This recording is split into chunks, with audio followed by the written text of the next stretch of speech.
Turn around. Turn around.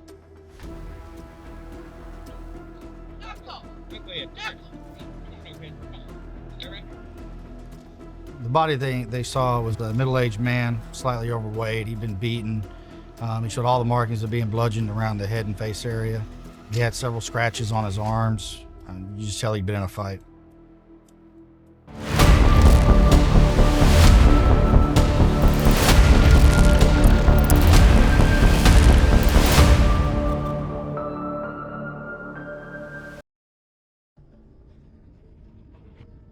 So, did you discover this guy in the back of your truck?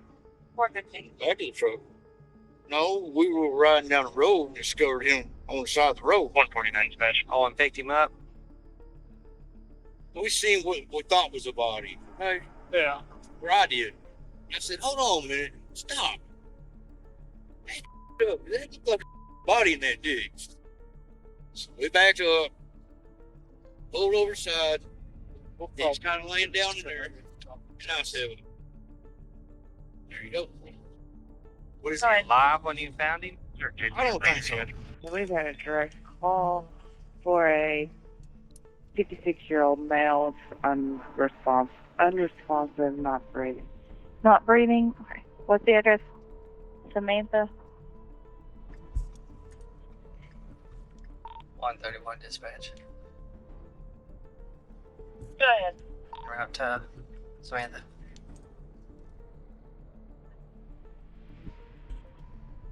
The officers arrived. They were told that an individual had driven the pickup truck there with a body in the back. Deputies were trying to find out who the driver was and identify the victim. This guy that drove him here.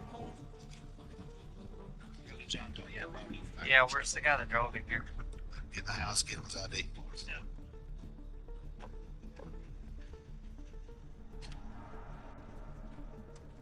No, one run from me. Didn't say you were. Just coming to check on it. Here, talk to me real quick. I just got here. Is this your truck? Did you drive it here? Go ahead. Nope. The 911 caller was a subject by the name of Dane. Dane had stated that he and the driver found the body on the side of the road and decided to take it back to his apartment, which is there on Samantha Drive. From there, they called 911 and they had EMS roll out, and it was determined then that the subject was deceased. Let me just get this straight. 8329 So y'all were driving down the road. Y'all see this guy on the side of the road. It had come laid off in the ditch. Yeah. So y'all pick him up and put him in the back of your truck? Well, yeah, pretty much. You didn't think you should probably call the police there? Well, if I'd had a phone, I probably would have. Oh, you said you didn't have a phone? Yes, sir. No. Anytime you go out to a scene and you start getting a story that this doesn't add up and it's just so far-fetched like this was, makes automatically the guy telling the story is an immediate suspect in whatever's going on. The body they saw was a middle-aged man, slightly overweight. He'd been beaten. He showed all the markings of being bludgeoned around the head and face area. He had several scratches on his arms.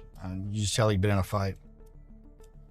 Upon further investigation at the scene, the deputies identified the victim as 56-year-old Stephen McQuay. He was well known to law enforcement community.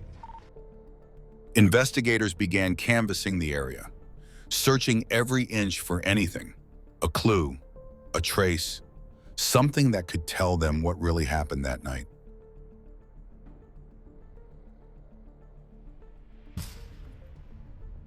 Investigators on the scene, the more they looked at the victim and the truck and got information from individuals, they started feeling like the crime was committed elsewhere. In the back of the truck, along with Stephen's body, there was some tools, there was a screwdriver, as well as a backpack. We found a hypodermic needle. I want to say there was like a crowbar, and there was a tire iron back there too. At this point, we photographed everything, and of course, we took the hypodermic needle as part of evidence. There wasn't a whole lot of blood in the back of the truck that came from the body. Most of the blood was on the body itself. The lack of blood at that scene around the area shows that the crime did not happen. Going by what Dane had said earlier, if they found a body on the side of the road, that just, it didn't wash. I mean, the body was beaten, had bruise all over his face, a wound above his eye. He had scratches. You know, that's the only thing that corroborated Dane's initial story, was that he had scratches on his arms, which would be like in a ditch bank or anything with full of trees and limbs or anything else like that. He could have got those scratches there, but we had no idea where at the time his crime occurred. We just knew it wasn't there on Samantha Drive. So at that point, we had to figure out where it happened at exactly. Then investigators went to talk with the 911 caller. What is Weston wearing? He's wearing a hat. He's kind of got a beard. Okay. He's about this tall. I don't understand why What clothes? What shirt? You think he's got a white shirt on? White shirt? Yeah. Older guy? He's about 30, so right. All right. Walk over here. Here's what's gonna happen, okay? Our detectives are on the way over here. They're gonna want to talk. They're gonna want to talk to you. They're probably gonna want to get an official statement from you. I'm gonna go try to track Weston down because he's in the same boat. We need a statement from him. I mean, because we got a dead guy here. It was determined the driver of the vehicle was William Weston, who had fled the scene. An investigator spoke with the truck driver and neighbors near the location. Yeah, you're talking to Lisa. Text room. What's up, babe?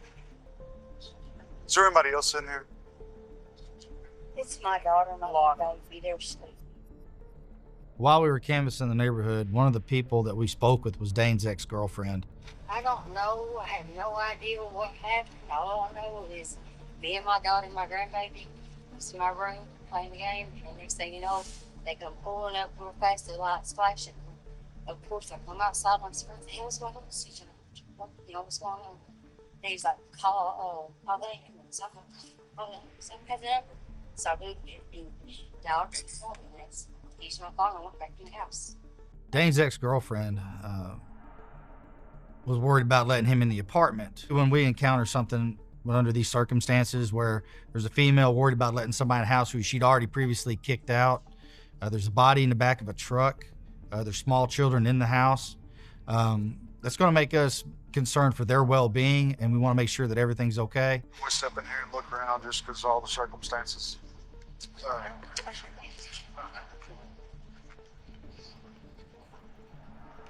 Investigators checked the apartment, but it looked settled. They didn't find any evidence or anything unusual. We then received word that the driver of the truck, William Weston, was at a convenience store nearby, and officers were dispatched to that convenience store to see if, in fact, he was there. Whenever you have a suspect that flees from a scene, that puts everybody on high alert. Hey, you two guys right there. What are y'all's names? Brandon Dean. William what? I need to talk to you. Come here.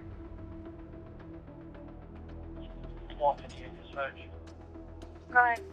So is that your truck over there? Why would you walk away? Huh? Why would you walk away? Take place. You don't think you need to talk to us? Figured it do, and not ride my nose to go there. That's my best friend in the world, man. Alright, come over here in front of my car. His behavior is very erratic, very similar to the way Dane's was.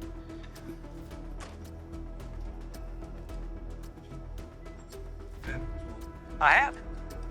I remember your face. You drive that black truck, don't you? Yeah, that's where I know you from. You still driving that same truck? Not the black one. Yeah, that white one now. Let's get a primer. I got you. Primer fender. Let's go. I ain't gonna go. I want to get you on the yellow nice on. Yeah. So I'm gonna stick you off and what look like. I like it more. That's it. I can't complain about that. Didn't seem overly concerned about his best friend in the whole world lying dead in the back of his pickup truck, hundreds of yards away from where this store is. You got some blood right here. How'd you get blood on your face? Well, he holding him. All right, real quick, I'm gonna patch you down just make sure you don't have any weapons on you. Okay, I want you to stick your hands right here for me. Investigators arrested him for questioning.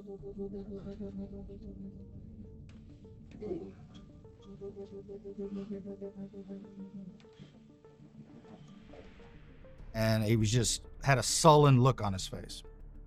No, it's not what it's saying. You know, you're gonna try to charge me with something that I didn't do, man. I did not do it.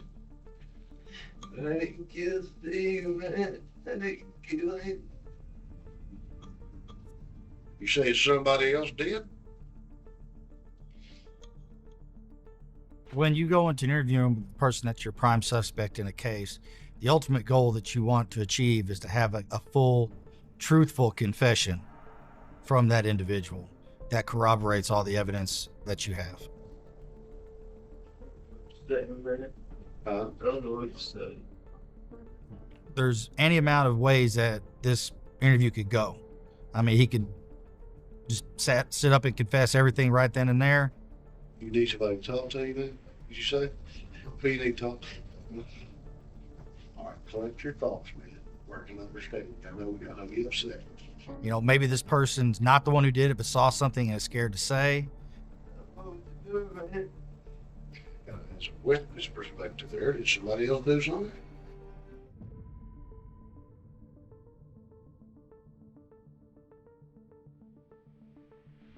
When you have a subject in the interview room that is your prime suspect, if they ask for an attorney or request an attorney, the questioning stops right then. It's well within their right to have a lawyer present, and William Weston said that. He didn't want to talk to me, and I backed off. It's kind of a letdown because the confession's out the window. He's not going to talk to you. So at this point, we're relying on eyewitness testimony, evidence, and everything else to try to build this case as to what happened. Once we got our autopsy results back, it was noted that there was blunt force trauma to the head and abdomen area, and Stephen had a tumor in his abdomen that was ruptured from some blunt force. The toxicology report also showed he had a substantial amount of methamphetamine in his system at the time of his death. It was a homicide, but the cancerous tumor that was found on his liver showed multiple blunt force injuries was the cause of his death.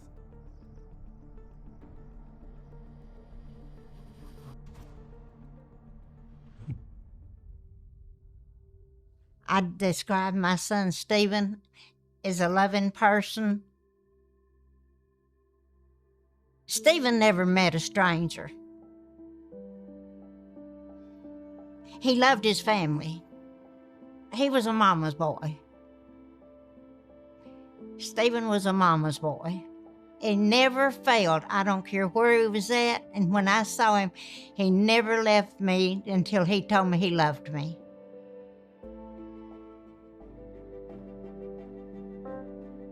My brother Stephen, he was fun to be around.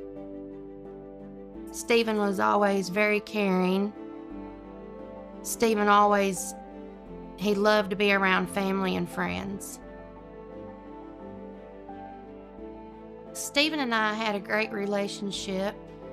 When we were younger, Stephen would always make sure I was protected.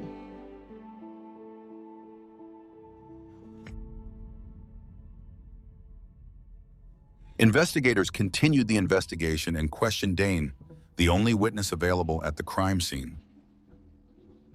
What time did they come pick you up from your house?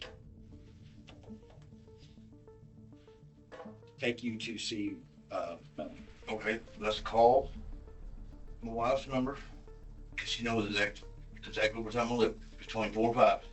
4 and 5 p.m.? Evening. Yeah, between 4 and 5, okay.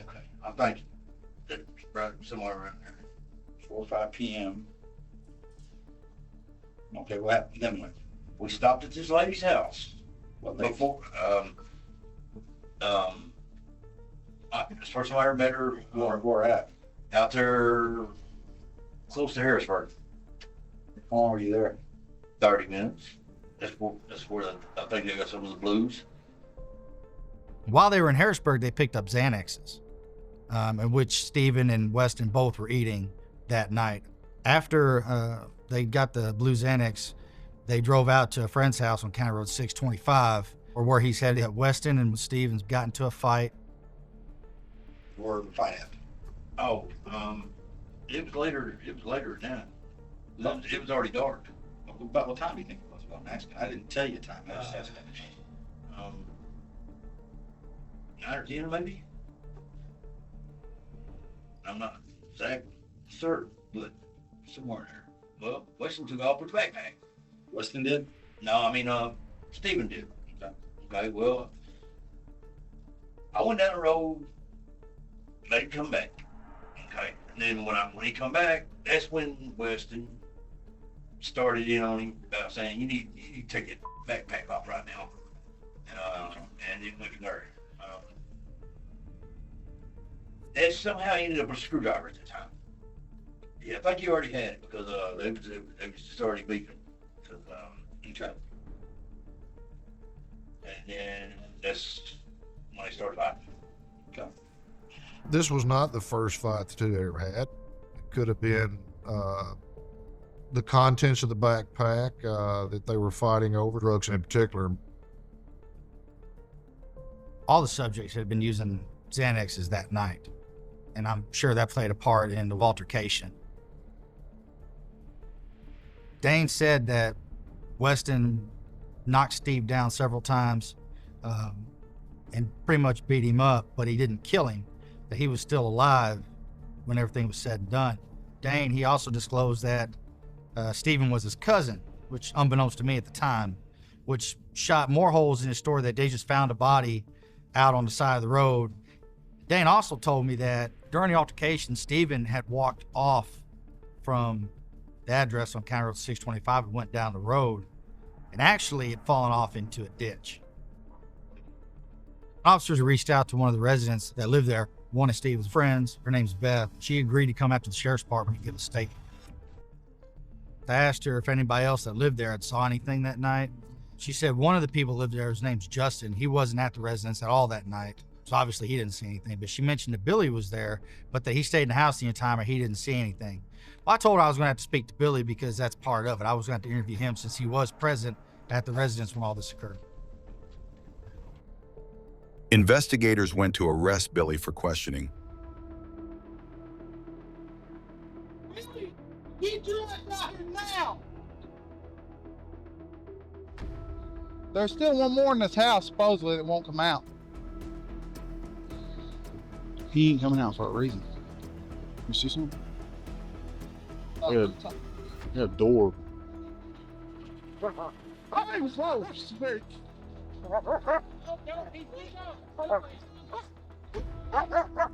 Hands up! All the way, keep them up.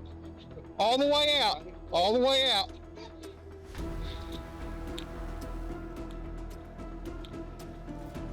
Turn around.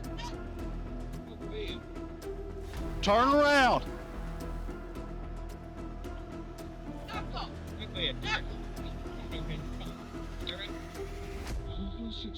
Dude, I told you.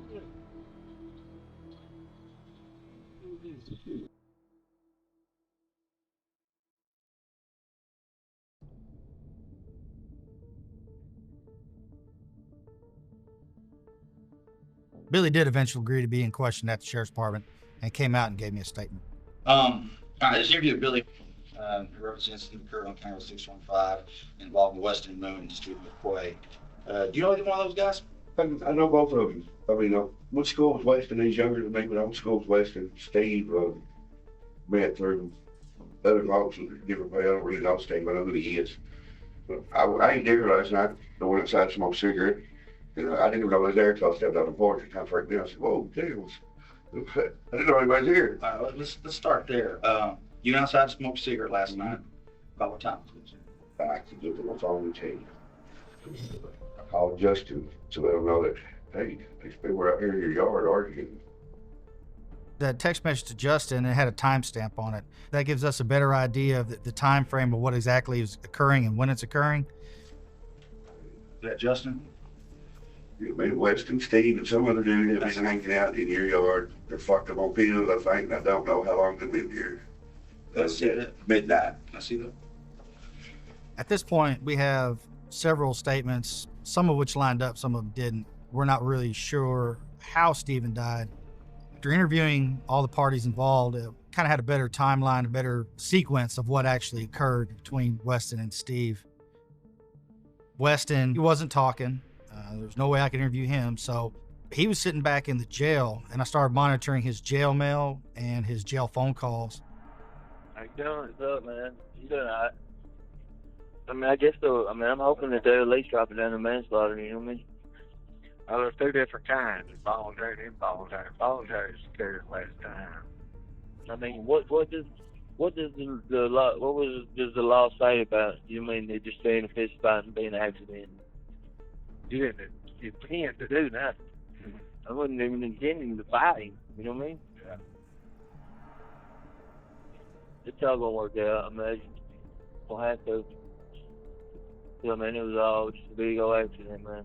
I know it. According to the phone call that Weston made, he had told the person on the other end that he was going to talk and was going to tell the truth about exactly what happened that night. You know, that's the first time we had, in his own words, the fact that he was there, he was involved in an altercation. He was basically admitting on that call that he was involved with a fight with Stephen.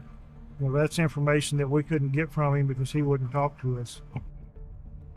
So Weston had asked to speak with Captain Richardson due to some past experiences where his father had when Captain Richardson was an officer in another town.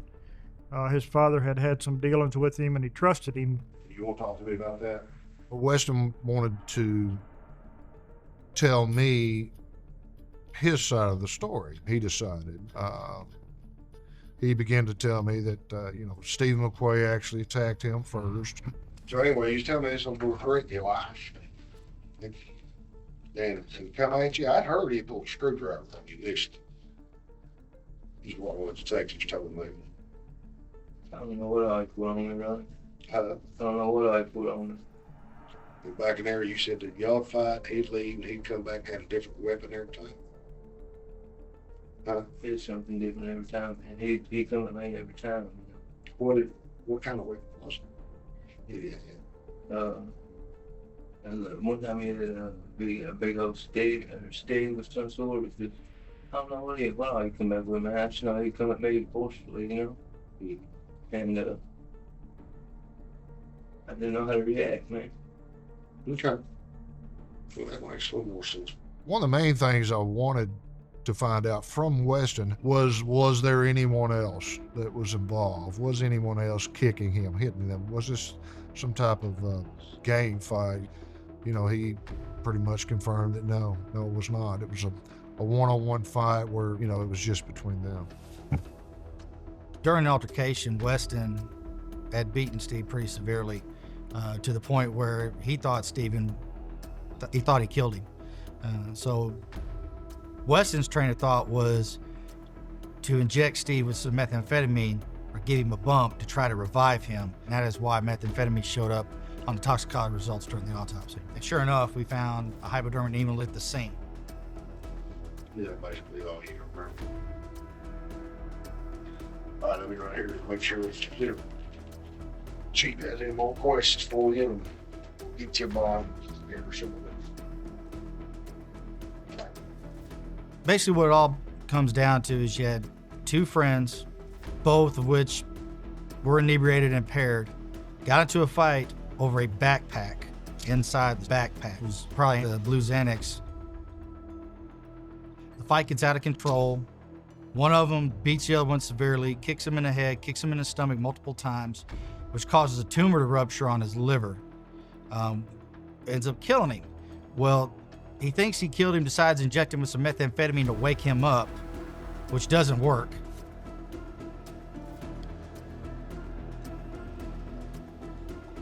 As a result of this case, William Weston Moon was charged with second-degree murder. He went to court and pled out to manslaughter and received the maximum sentence of 10 years in prison. Based on all the evidence, Dane was not charged with a crime.